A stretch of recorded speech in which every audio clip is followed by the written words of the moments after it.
Delaware Story, the story of a free people in a free land and of their progress across the years, historically, culturally, and economically. It is a story well worth the telling, as the immortal Thomas Jefferson knew it would be when more than a century and a half ago, he gave Delaware its nickname. Delaware is a diamond in the coronet of states. That's what Jefferson said, and since that time, Delaware has been known as the Diamond State. Like a diamond, precious beyond its size, the beauty and value of this good land for living and working comes from many facets. One of these sparkling facets is Delaware's history. The Lenape Indians, proudest of the red men, roamed the fertile peninsula when, in 1608, Henry Hudson was the first white man to sail into what is now Delaware Bay. First to carve home sites in Delaware's forests were the Dutch under Hendrickson. This monument marks the establishment of their settlement, Swandale, or Valley of Swans, near what is now Lewis. Here was the cradling of a state. Within a year, the settlement was wiped out. But 6 years later, at this spot, known as the Rocks, the Dutchman Peter Minuit founded a colony for the Swedish Company near what is now Wilmington. The colonists named the settlement New Sweden and centered it around Fort Christinaham, named in honor of their queen. But rivalry soon developed between the Swedes and the Dutch of New Amsterdam. Led by the fiery peg-legged Peter Stuyvesant, the Dutch took possession of New Sweden and governed until 1664, when the English took control of the territory. It was at this spot in Newcastle that William Penn first set foot in the New World, and the visionary Quaker governed Delaware for many years. During the century and a half before independence, the flags of 3 nations flew over Delaware. And from each, the Dutch, the Swedes, and the English, the people of Delaware inherited many fine traditions. Historic Old Swedes Church in Wilmington, one of the oldest Protestant churches in the New World, symbolizes traditions inherited from Swedish pioneers. This church, where services have been held for more than 2.5 centuries, played an important role in the spiritual development of the young nation. From Swedish settlers also came the architecture of the log cabin, destined to become a symbol of pioneering in the New World. This quaint Dutch courthouse in Lewis reminds us that it was from the Dutch that came the systems of town and village self-government and organization into counties, magistrates' courts, systems copied throughout the states. From the English, centered in Newcastle, came not only spiritual traditions, but systems of laws that were subsequently to influence our Constitution and Bill of Rights. But Swedes, Dutch, and English, these and many other nationalities, gradually merged to become a new people, a people who were to take their place in the front ranks of the struggle for independence. It was the Delawarean Caesar Rodney who left from his estate in Dover to ride all through the night of July 3rd, 1776, to cast the deciding vote for independence. During the Revolutionary War, the devotion of the people of Delaware to the cause of liberty was evidenced by 4,000 enlistments in the Blue Hens Chickens, militiamen who served with valor in many major engagements.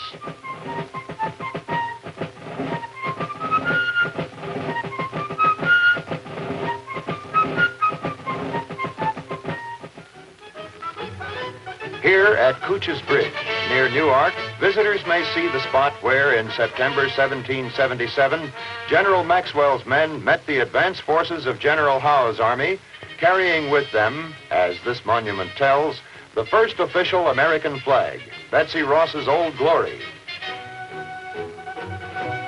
And after the struggle for independence was fought and won, it was the deputies of the people of Delaware who were first to ratify the federal Constitution. Thus was born a free state, first of the United States, pledged to liberty and independence. This facet of the Diamond State, its history, is, however, but a part of Delaware's brilliance. Much of a people's greatness comes from things of the spirit, and Delaware is rich in spiritual heritage. Lovely St. Anne's Church was built half a century before the Revolution and still serves the spiritual needs of nearby Middletown.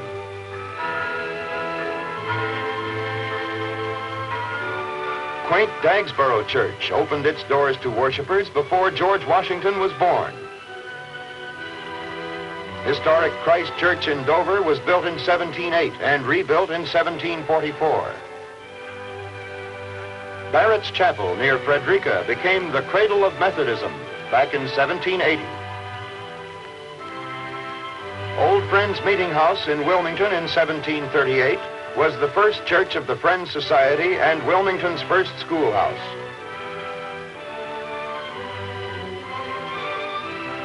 Also in Wilmington, the First and Central Presbyterian Church is the outstanding example of colonial church architecture.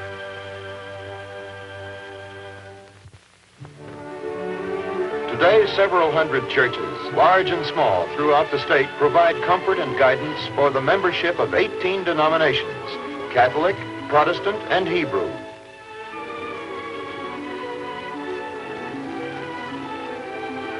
Eight out of 10 of Delaware's people are active members of church groups, and young and old of all faiths find inspiration and friendship in the state's many churches. Some of these churches are new. Many have watched generations come and go. All of them contribute to the spiritual beauty of Delaware. For Delaware is a beautiful state. Its beauty is a friendly beauty that is timeless. Soft rolling fields,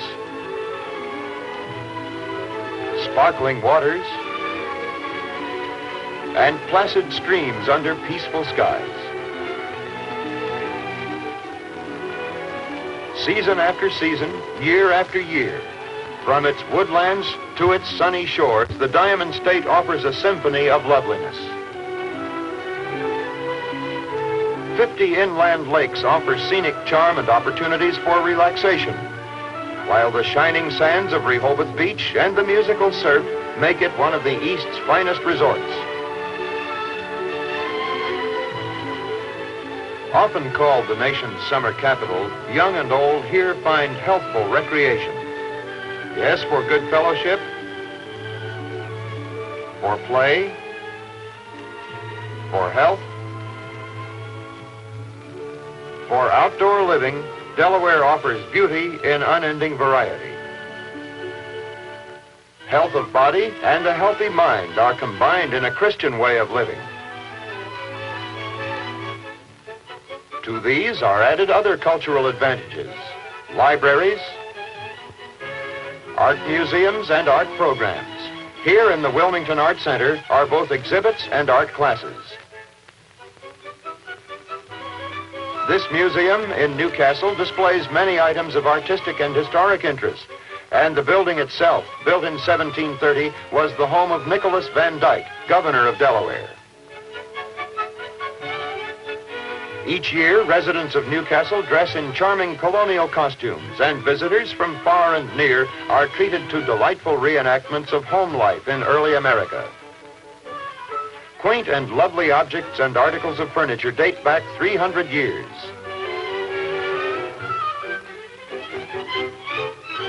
This little lady represents Delaware's history as much as the cherished china she handles. She is Mrs. Sarah R. Cooch, descendant of both Cooch of Cooch's Bridge and the famous Caesar Rodney. By appointment, visitors may view the treasures of the Winter Tour Museum, a comprehensive and unique display of early Americana. Here, as in many places in Delaware, the historic beauty of old architecture is preserved, along with the pleasant atmosphere of old colonial days. Ridgely House, built 50 years before the Revolution, is one of the lovely old houses still standing on Dover Green. The George Reed House, built in 1801, is considered one of the finest existing examples of English Georgian architecture. The Dover State House set the style for countless state government buildings. Wilmington's Old Town Hall is not only symbolic of a style of architecture, but also of local governments in which the free people of Delaware participate with pride.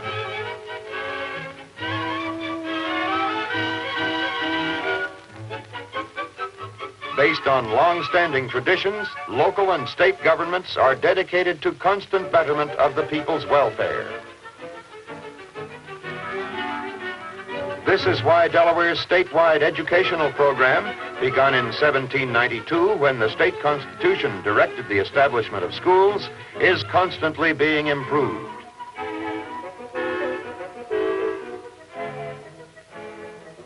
The future of the state is in its youth. And that is why Delaware may well be proud of its schools, its grade schools, its high schools, and its colleges. The University of Delaware traces its history back to 1833, when a charter was granted to what was then known as Newark College. Today, students from many other states join with the young men and women of Delaware in working toward degrees in the arts and sciences, agriculture, education, engineering, and home economics. Similarly, Delaware State College, on 200 acres of fertile farmland near Dover, offers degrees in the arts, sciences, home economics, agriculture, and industrial subjects. But Delaware is rich not only in its history, its spiritual life, its beauty, and its educational and cultural advantages. There are other shining facets of the Diamond State. Delaware is rich, too, in its material strength. In fact, since its earliest days, a sound and well-balanced economy has been perhaps the brightest facet of the Diamond State. Many of its old industries still thrive in Delaware. Here we see the 8th generation of the same family, management of the J.E. Rhodes Company, which has been in Delaware for well over 2.5 centuries. This is but one of the companies that make Delaware famous for its leather products, and the state is today the world center for glazed kid and Morocco leathers. The Joseph Bancroft Company served the state before the Revolution and is now the largest cotton finishing plant in the world. Back in 1785, Oliver Evans of Delaware invented the automatic flour miller, which was to revolutionize industry and make Delaware a center for flour milling.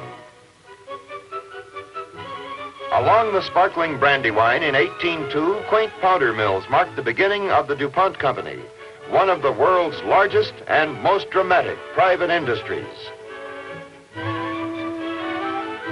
In the shipyards of Wilmington was built the Bangor, the first iron-hulled propeller-driven steamboat. And speaking of steamboats, the Delaware and Chesapeake Canal, begun more than 150 years ago, symbolizes effectively the early development of transportation and communication in Delaware.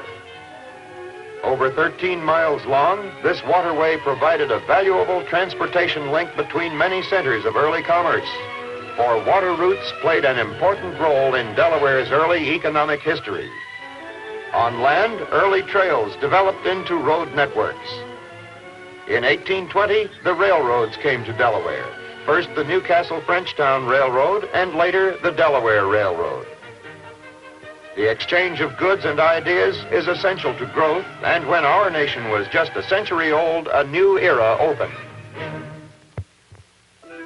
The invention of the telephone by Alexander Graham Bell in 1876 was destined to have a profound effect on the social and economic life of Delaware.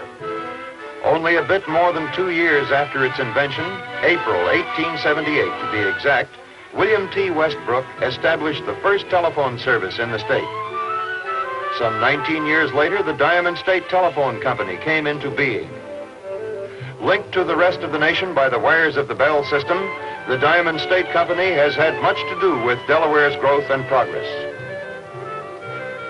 In busy downtown Wilmington, at 9th and Tatnall Streets, and on the city's northern outskirts at 3900 Washington Street, we see the offices of the Diamond State Telephone Company, which may well be considered the heart of communications in Delaware. For the telephone has played an important part in the development of the state into one of the foremost industrial centers. The industries of Delaware serve the nation and the world, because they are linked to the nation and the world by efficient communications networks.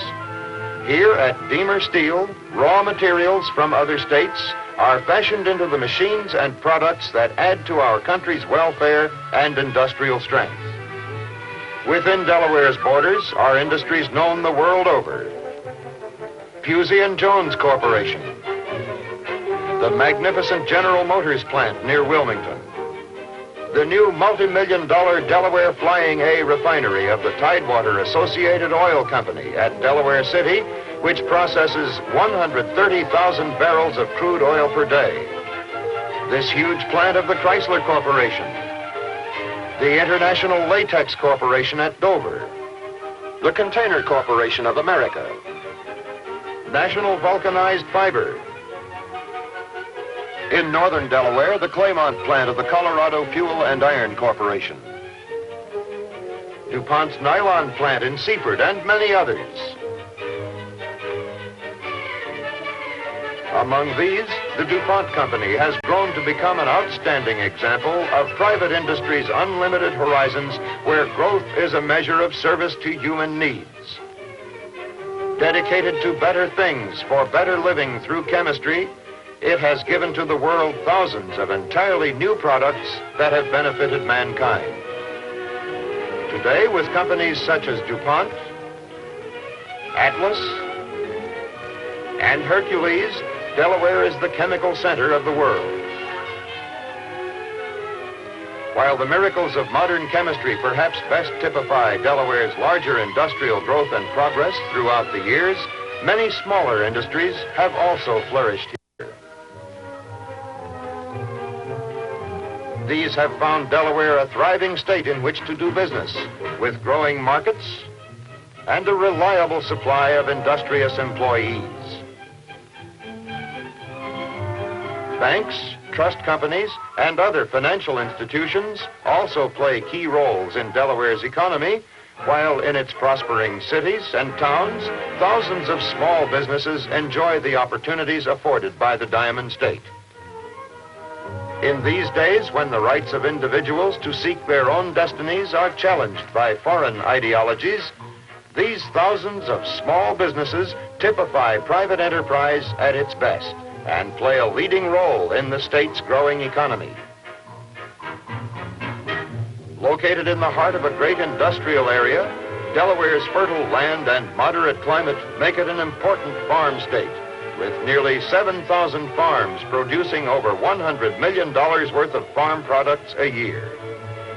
In addition to producing a wide variety of truck crops, such as these delicious vegetables, Delaware is also known for its fruits, and is often referred to as the peach blossom state. Harvests from Delaware farms carry health and pleasure to the tables of the nation.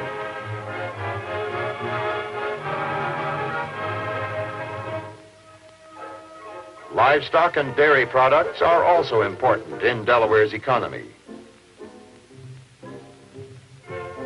But most outstanding is Delaware's poultry business.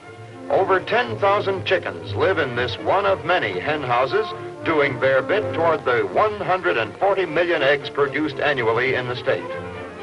Valuable chickens, handsome, healthy, and noisy.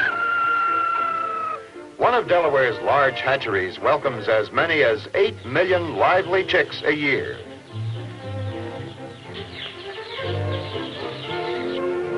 Poultry is big business in Delaware. In fact, the state is one of the nation's leading producers, sending to market each year more than 90 million plump young chickens. The nation's tables benefit not only from the harvests from Delaware's fields, but also from her bays, her rivers, and the ocean. And these commercially valuable waters offer an extra dividend to those who appreciate not only seafood, but also the sport of fishing.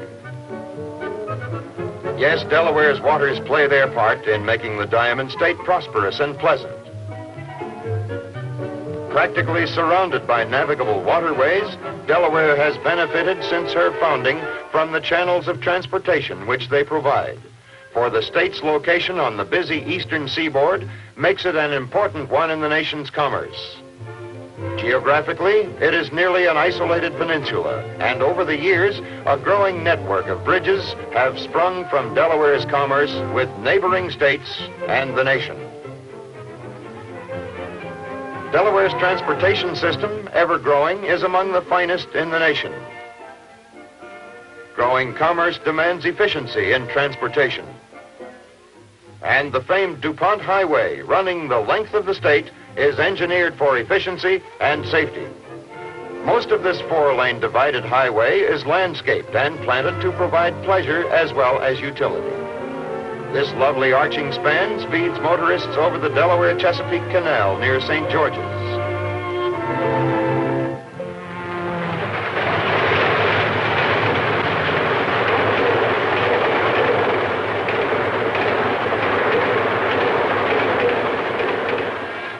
Speeding streamliners, too, from north and south link Delaware to the nation, while bridges in the air provide time-saving highways to distant places for business or pleasure. But most striking in Delaware's transportation network is the magnificent Delaware Memorial Bridge. Built and maintained entirely by the state, this engineering triumph, with its 2,000-foot center span rising 180 feet above the Delaware River, provides easy access to the nation's turnpike network. Symbolic of still another major contribution to Delaware's economic strength is this telephone cable, for telephone service is vital to Delaware's growth and progress. Today, Delaware's population growth is among the fastest in the nation. Its average household income is the highest in the country, and its farm income is well above the national average. The Diamond State Telephone Company is proud to have matched this dynamic growth of the state throughout the years. It is proud also of the fact that Delaware was the first state to have 100% dial service. Today, its telephone service is among the most modern in the world. Big business, medium business, shops, stores, and services, national defense, farms, transportation, and the homes of Delaware have all benefited from a continually expanding and improving telephone service. In addition, the telephone company spends annually in Delaware millions of dollars for supplies purchased from hundreds of businesses, large and small, throughout the state. It also provides good jobs for hundreds of her people, most of whom live and spend their wages in Delaware.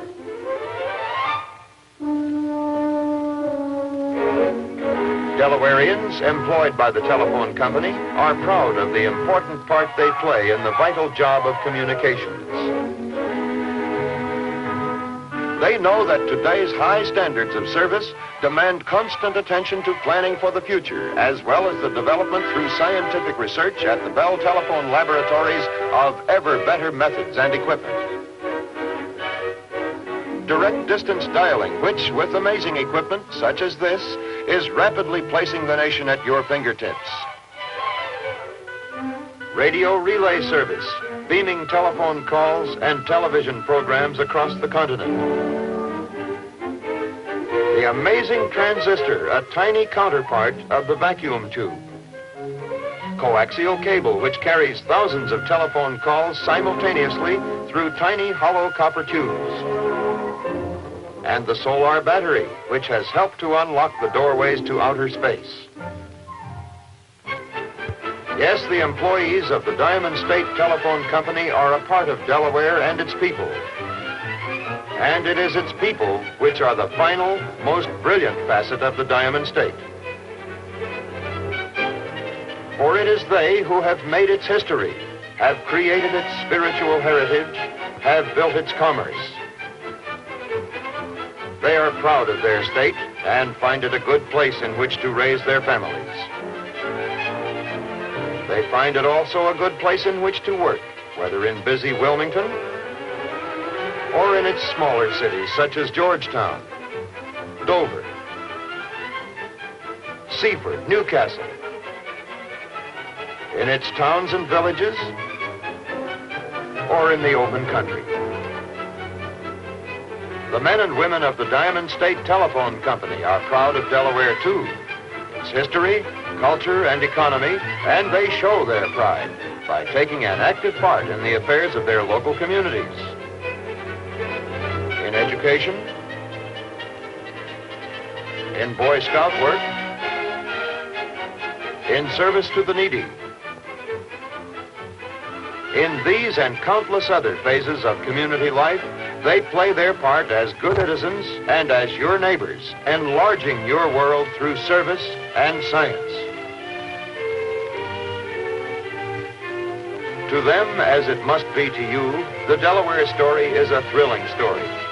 Not only because it is an outstanding example of what free people in a free country can accomplish under our American system of private enterprise, but also because they are a part of that story. What the future may hold, of course, no man can say. But if the future of Delaware can be foretold from the record of its past, then indeed the years ahead are bright with promise. And this is only the beginning of the Delaware Story.